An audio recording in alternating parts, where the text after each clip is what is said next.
buenos días, mis hermanos. El Señor les bendiga. Feliz domingo. Espero que estén teniendo un lindo fin de semana. Y este es el momento de estudiar la palabra del Señor. Por tanto, le pido que abra su Biblia en Primera de Crónicas, capítulo 15, verso 1 al 29. Vamos a estar estudiando todo el capítulo, que lleva por título David trae el arca a Jerusalén. Para eso vamos a leer nuestros versos de partida, como siempre, honrando al Padre, al Hijo y al Espíritu Santo, y dice así su palabra. Hizo David también casas para sí en la ciudad de David, y arregló un lugar para el arca de Dios, y le levantó una tienda. Entonces dijo David: el arca de Dios no debe de ser llevada sino por los levitas, porque a ellos ha elegido Jehová para que lleven el arca de Jehová y le sirvan perpetuamente. Y congregó David a todo Israel en Jerusalén para que pasasen el arca de Jehová a su lugar, el cual le había él preparado. Reunió también David a los hijos de Aarón y a los levitas. Oremos. Padre que estás en gloria, precioso Dios, al único, al soberano, al eterno Dios, alabamos y bendecimos en esta hora con nuestras vidas, con nuestra gratitud.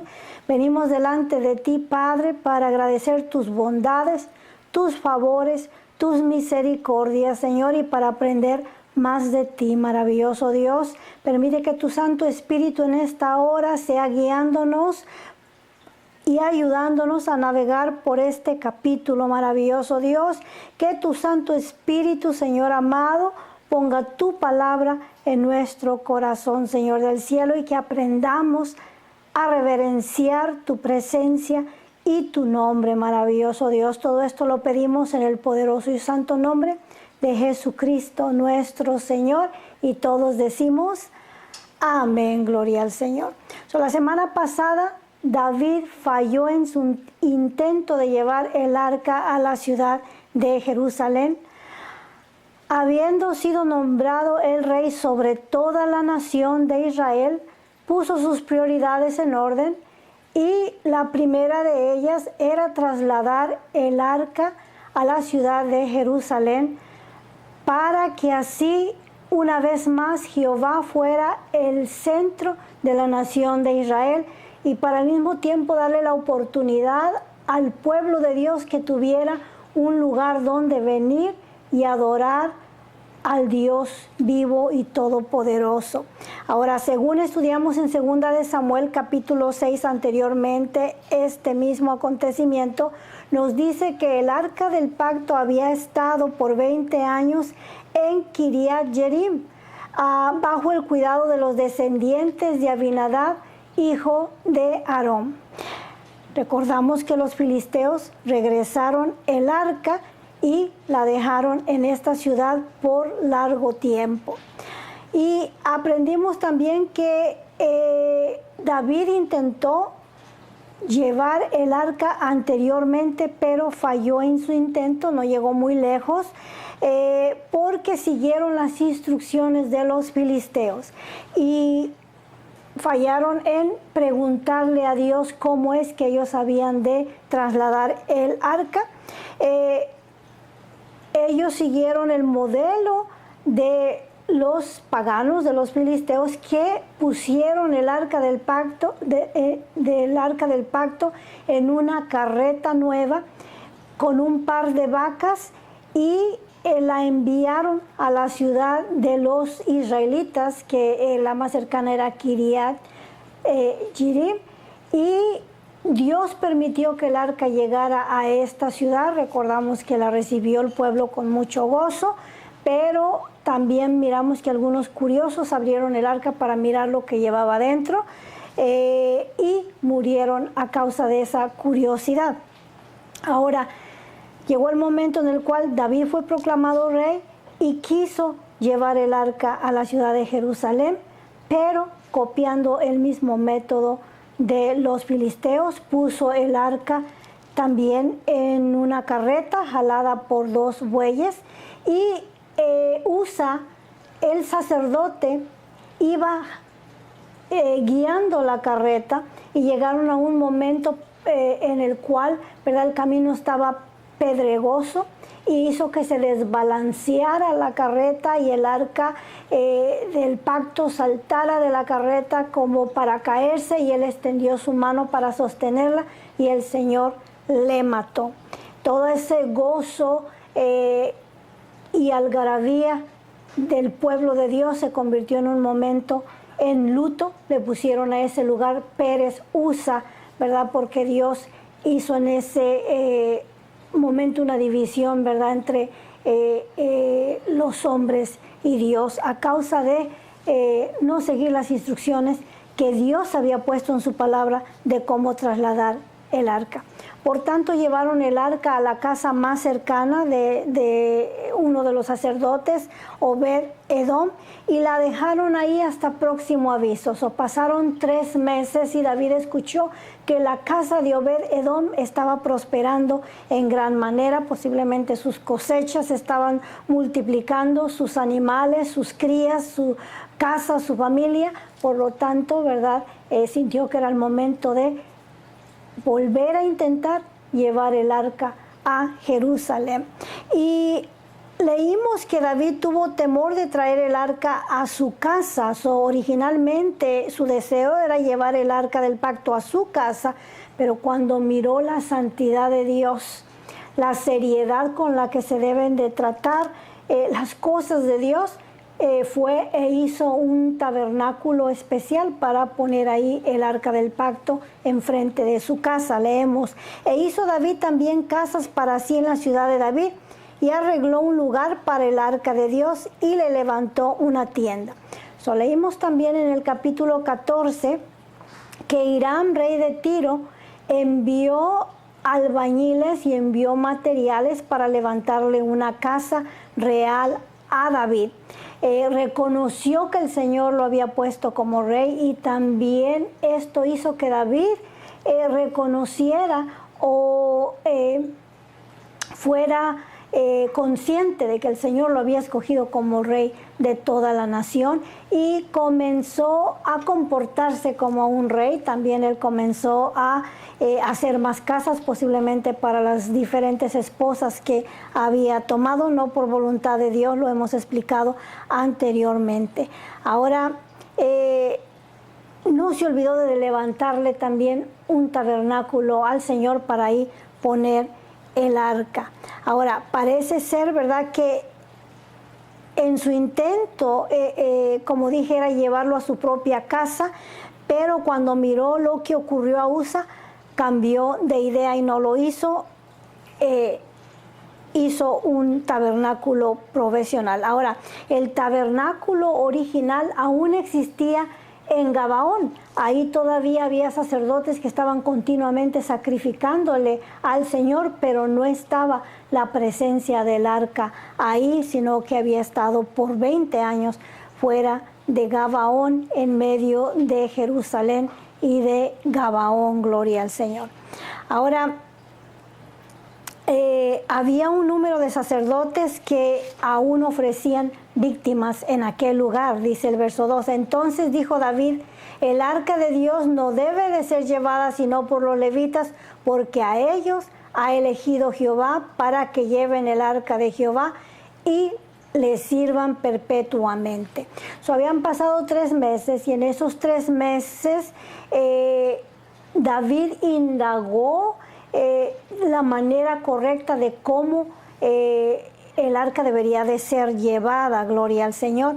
Y fue a Éxodo, no duda, capítulo 25, vamos a leer el verso 12 y 14, donde el Señor le da instrucciones a Moisés en lo que se refiere al mobiliario del templo. Dice: fundirás para ella 4 anillos de oro que pondrás en sus 4 esquinas, 2 anillos a un lado de ella y 2 anillos al otro lado. Harás unas varas de madera de acacia, las cuales cubrirás de oro, y meterás las varas por los anillos a los lados del arca para llevar el arca con ellas. Una cosa era el arca y otra cosa eran los anillos para trasladarla de un lugar a otro. Ahora, yendo a Número capítulo 9, nos dice quiénes eran los que iban a cargar el arca. Estos eran los sacerdotes descendientes de los coatitas, de la familia de Coat. Y tendría que ser, ellos estaban encargados del mobiliario del templo y tenía que ser cargada sobre sus hombros. Pero a los hijos de Coat no les dio, porque llevaban sobre sí en los hombros el servicio del santuario. Aparentemente a cada familia de los levitas el Señor les dio carros para cargar lo que les tocaba en lo que se refería al mobiliario del templo, pero a los coatitas no se les dio carretas ni bueyes, porque deberían de cargar el arca del pacto y el tabernáculo en sus hombros. Números 4:4 dice: el oficio de los hijos de Coat en el tabernáculo de reunión, en el lugar santísimo, será este. Cuando haya de mudarse el campamento, vendrán Aarón y sus hijos y desarmarán el velo de la tienda y cubrirán con él el arca del testimonio, y pondrán sobre ella la cubierta de pieles de tejones y extenderán encima un paño todo de azul y le pondrán sus varas. Había instrucciones de cómo trasladar el arca. En primer lugar iba a ir cubierta, nadie tenía acceso a mirar el arca de Dios. De esta manera era que ellos la deberían de trasladar. David estuvo indagando en todo eso. Señor, ¿cómo es que debemos de trasladar el arca? Ya no fue más a su manera, sino a la manera de Dios.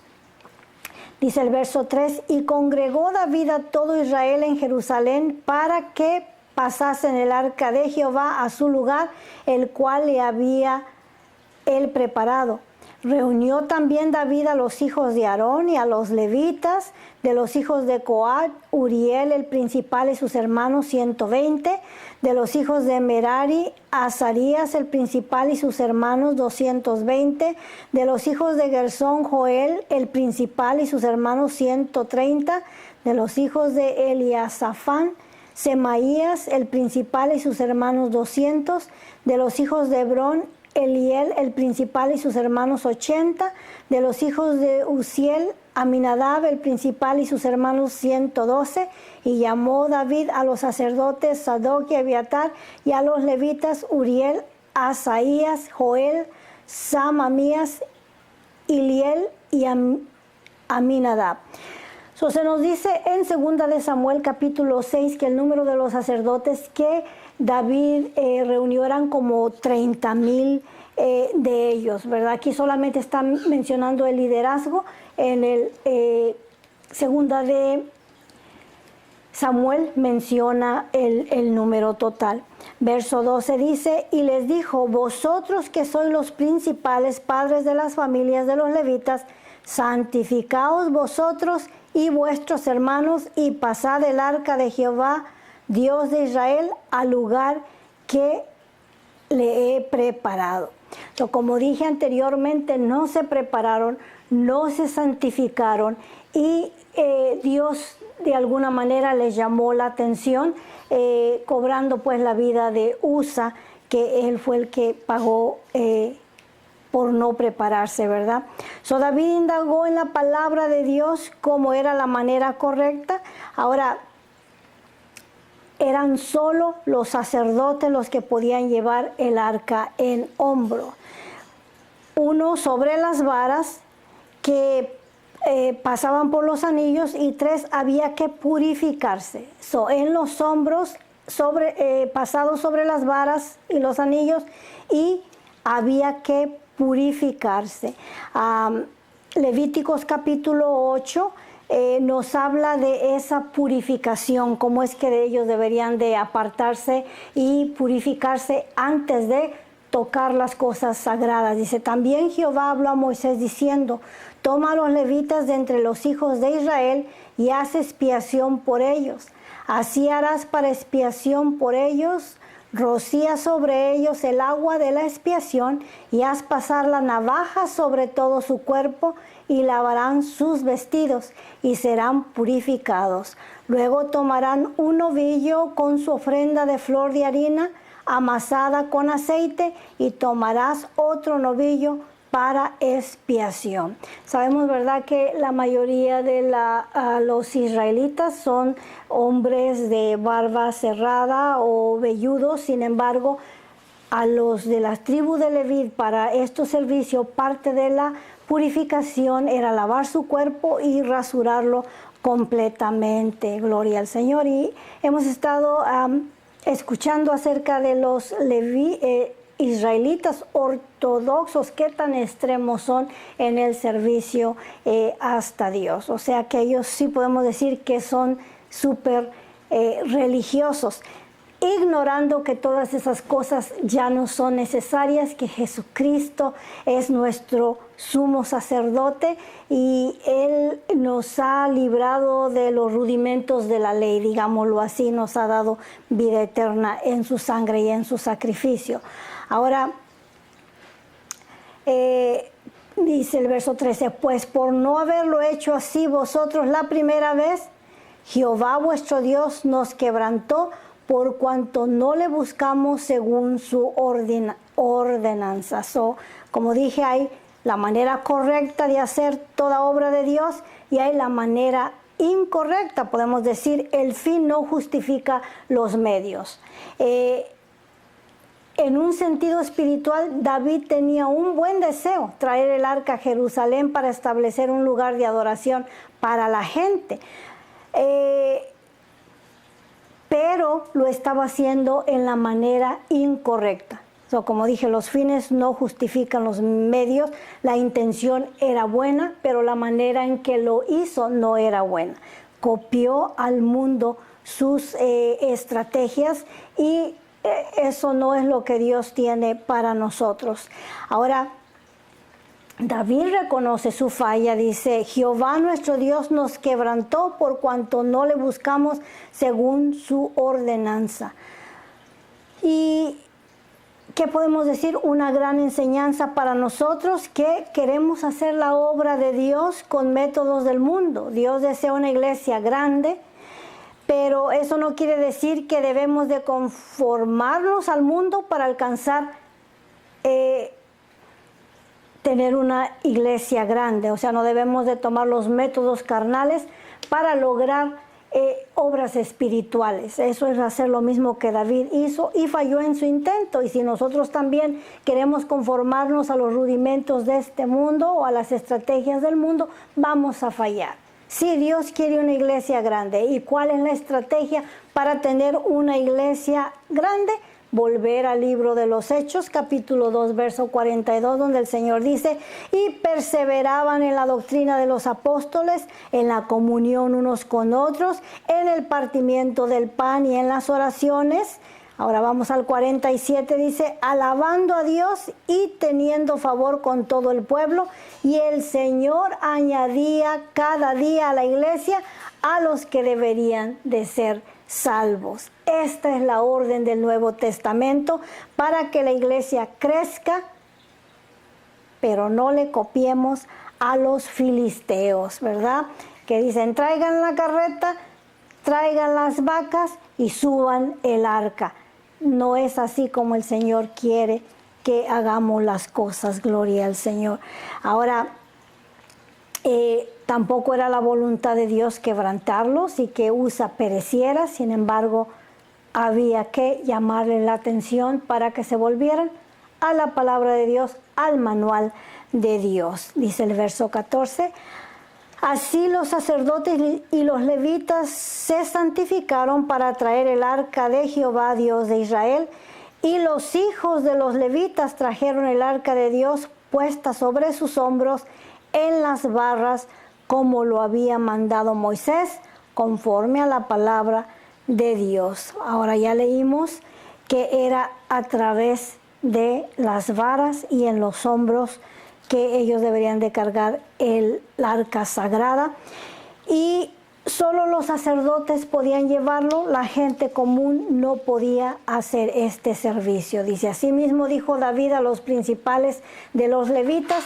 que designasen de sus hermanos a cantores con instrumentos de música, con salterio y arpas y címbalos que resonasen y alzasen la voz con alegría.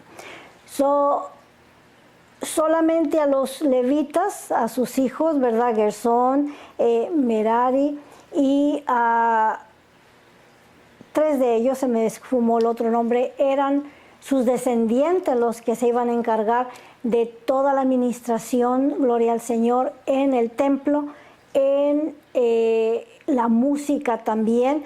Se encargaron de purificar los sacerdotes, pero de preparar también a los músicos que iban a ir en esa procesión alabando a Dios, gloria al Señor. Ahora, la mayoría de los instrumentos fueron inventados por David. El salterio era una caja rectangular o cuadrangular con cuerdas de metal, y las arpas eran pequeñas, no eran tan grandes como las que nosotros conocemos hoy en día, también con múltiples cuerdas. Y címbalos era otro instrumento de cuerda. Hoy conocemos los címbalos como todos los metales que resuenan, como los platillos, las campanas y congas y otras cosas, pero en ese tiempo también eran cajas de cuerdas, gloria al Señor. Y lo más importante no solo eran los instrumentos, sino la voz que saliera del corazón, gloria al Señor. Puedes tener una voz melodiosa, pero si la alabanza no nace en tu corazón primero, esa melodía no llega a ninguna parte, gloria al Señor.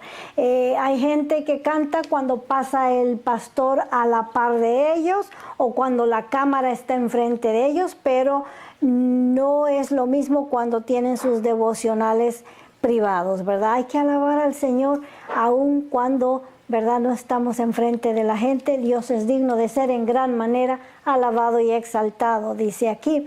Y los levitas designaron a Emán, hijo de Joel, y de sus hermanos, Asaf, hijo de Berequías, y de los hijos de Merari, y de los hermanos, ¿verdad? Aquí está el otro Merari. Y Etán, hijo de Cusías,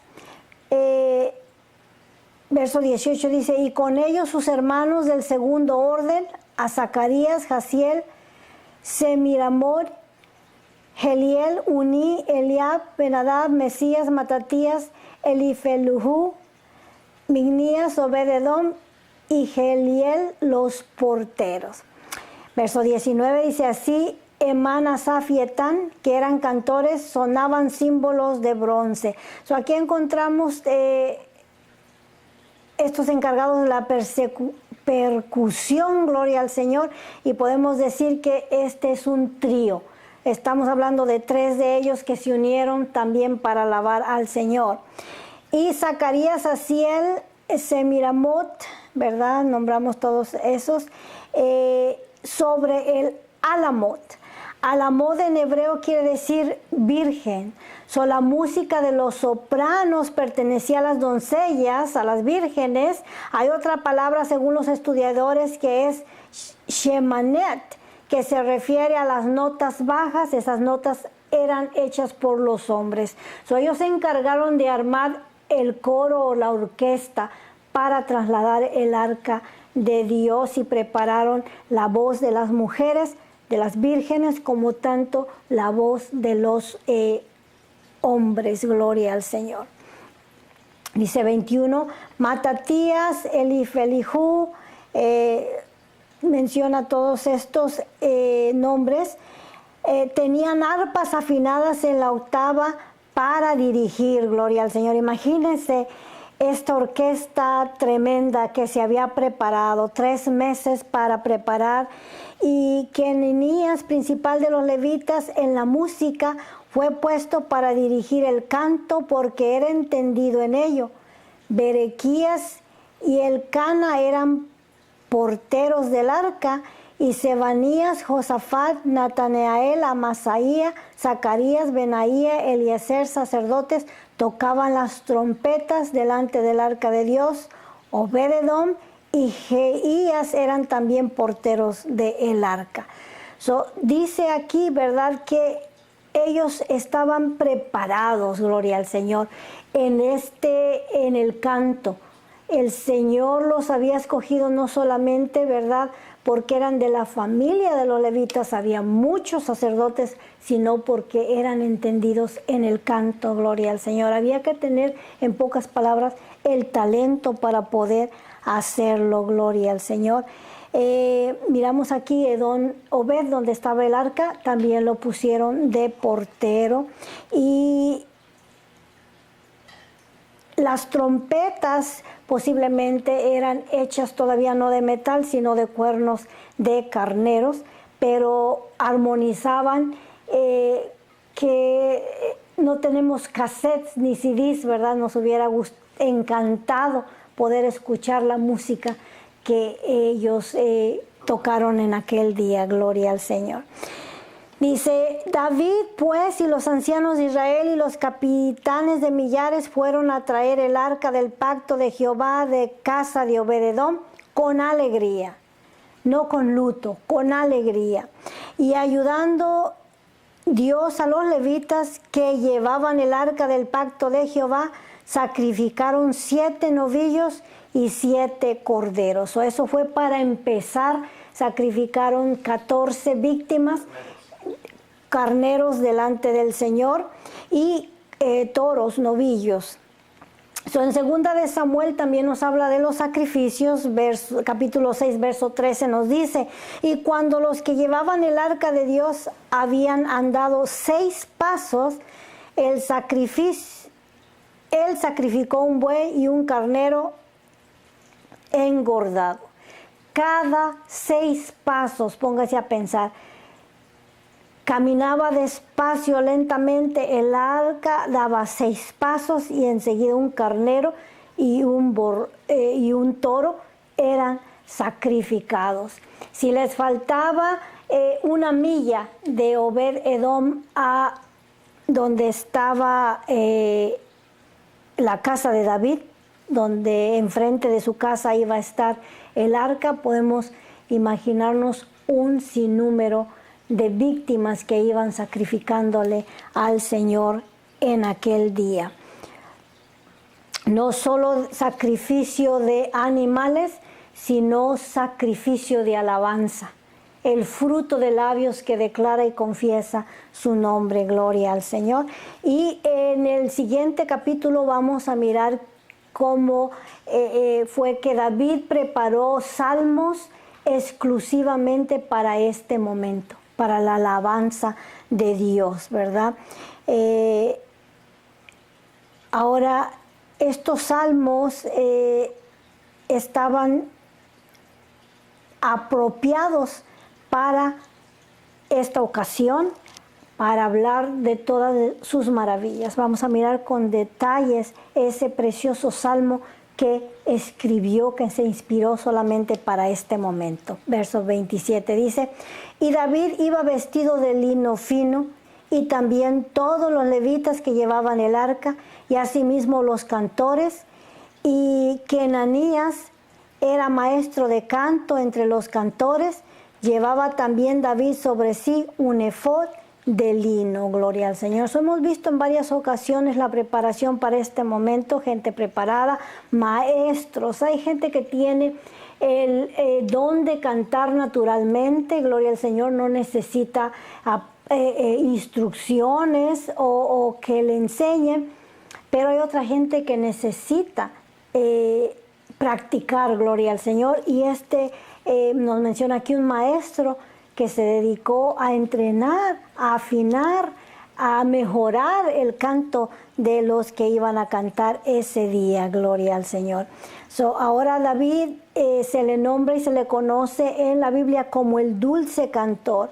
Él tenía este talento natural, él no era simple y sencillamente un adorador, sino que también componía los salmos, y yendo al libro de los salmos miramos que la mayoría fueron escritos por David, inspirado no duda por el Espíritu Santo, pues muchos de sus salmos son también salmos proféticos, gloria al Señor.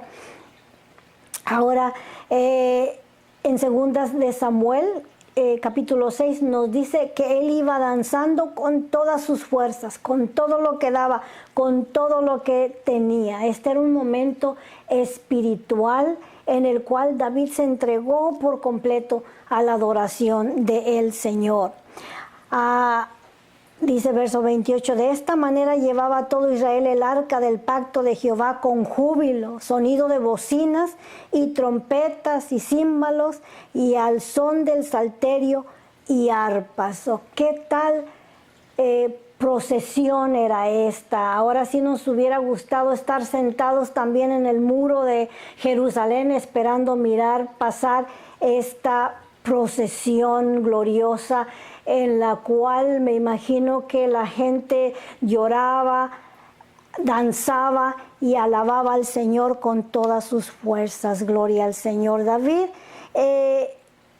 podemos decir que tuvo éxito en esta ocasión. La primera vez, ¿verdad? Fue luto para el pueblo, pero esta vez está logrando lo que él se había dispuesto a hacer. Gloria al Señor. Está logrando su objetivo. El arca está entrando a la ciudad de Jerusalén. Gloria al Señor. Y la gente está gozosa. Es una euforia, podemos decir, espiritual en esa procesión que se puede escuchar a millas. Gloria al Señor. Y leemos en 2 de Samuel. Dice que metieron pues el arca de Jehová y la pusieron en el lugar en medio de una tienda que David le había levantado, y sacrificó David holocaustos y ofrendas de paz delante de Jehová. Gloria al Señor. Esta era la meta, llevarla y ponerla en su tabernáculo, y lo está logrando. Gloria al Señor. Leemos el verso 29, dice, pero cuando el arca del pacto de Jehová llegó a la ciudad de David, Mical, hija de Saúl, mirando por una ventana, vio al rey David que saltaba y danzaba y lo menospreció en su corazón. Se dice que la danza que David estaba haciendo era una danza de dar vuelta en medios círculos para el Señor. Se despojó de sus ropas reales y se puso el efod. Era un traje que usaba la gente común. Gloria al Señor. Se puso al nivel del pueblo. Gloria al Señor, para enseñarnos que delante de Dios no hay acepción de personas, que tanto el rey como el pueblo necesitamos que alabar a Dios de la misma manera. Gloria al Señor. Dios no discrimina. David y toda la casa de Israel trajeron el arca con júbilo, con danza, con gozo. En realidad fue un avivamiento espiritual el que se dejó sentir ese día ahí en Jerusalén. Ahora, como líder, depositó una bendición especial sobre el pueblo. Lo vamos a mirar en el siguiente capítulo. Pero según 2 de Samuel, regresó a bendecir a su casa, a sus esposas, a sus hijos que también estaban esperándolo para recibir esa bendición como rey.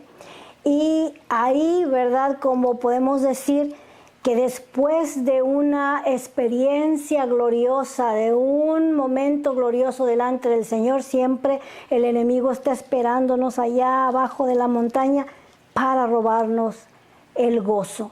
Y así ocurrió a David. Su esposa estaba de mal humor porque David no se había vestido sus ropas reales. Lo menospreció.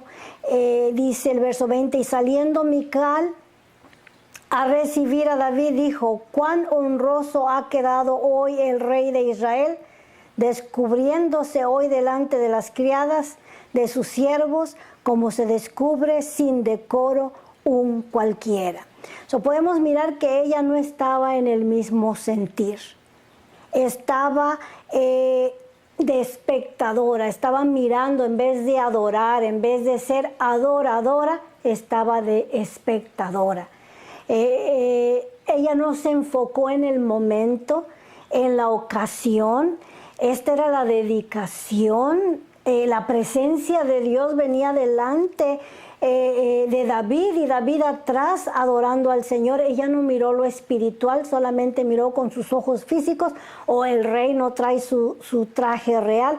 Le importó más la apariencia que la reverencia a Dios. Ahora, también es fácil muchas veces cuando venimos en el espíritu, gozosos, llenos de la presencia del Señor, también inmediatamente dejar que la carne tome control, y esto fue lo que le ocurrió a David. Venía lleno del poder del Espíritu Santo, pero de momento al escuchar las palabras de su mujer, se molestó y comenzó a contestar también de acuerdo a la carne y no de acuerdo al Espíritu. Y esto ocasionó un gran problema entre esta pareja. Yendo al capítulo 6, verso 16, dice que, leemos que dice Mical, hija de Saúl, no dice Mical, esposa de David. Podemos mirar que se refirió a ella de acuerdo a su descendencia, a su apellido. Y David no era un hombre espiritual. Aquí también estamos mirando que a ella se le salió el viejo apellido. Aunque estaba casada con David, sus raíces iban más allá de su familia que de su esposo. Y contestó conforme también a la carne y le robó el gozo a David, en pocas palabras. Dice el verso 21, entonces David respondió a Mical, fue delante de Jehová quien me eligió en preferencia de tu padre. Ahí van las palabras fuertes, ¿verdad? Dice la palabra del Señor, hay palabras que son como golpes de espada.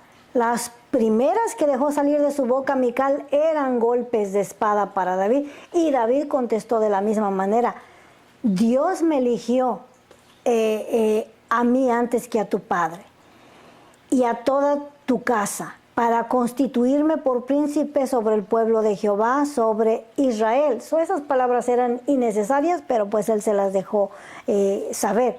Por tanto, danzaré delante de Jehová, esto está bien, y aún me haré más vil que esta vez. Esta vez me rebajé, pues la próxima vez me voy a rebajar aún más delante de la presencia del Señor. Y seré bajo a sus ojos, y seré bajo a tus ojos, pero seré honrado delante de las criadas de quienes has hablado. Y Mical, hija de Saúl, nunca tuvo hijos hasta el día de su muerte. ¿Qué tal precio pagó Mical por el desprecio que le hizo a David en su corazón? Se dice, ¿verdad?, que David la mandó a reclusorio. No podía ella unirse a otro hombre, sino que tenía que permanecer, posiblemente ella estaba muy joven todavía, pero tenía que permanecer apartada el resto de su vida, y David la ignoró, no se llegó a ella más. Ahora también podemos decir que el Señor le había prometido a David que su simiente sería cortada. David no podía tener hijos con Mical porque serían descendientes de Saúl. Dios sabe cómo hacer las cosas. De esta manera ella quedó en reclusorio, apartada, y David nunca se llegó a ella, y ella tuvo que sufrir la maldición cultural que era la esterilidad, no poder tener un hijo, ya fuera porque David no se llegó a ella o porque Dios cerró su matriz. De cualquier manera no experimentó la maternidad. Así es que tengamos cuidado con nuestras palabras, ¿verdad? Así nos ayude el Señor. Bonito capítulo. No se pierda el que sigue. Vamos a mirar el arca del pacto, reposar en el lugar donde David se había propuesto que estuviera con la ayuda de Dios. Oremos para ser despedidos. Padre que estás en gloria, precioso Dios, aquí estamos una vez más, muy agradecidos, Señor del cielo, por tu bondad, tu amor, tu misericordia, Señor del cielo.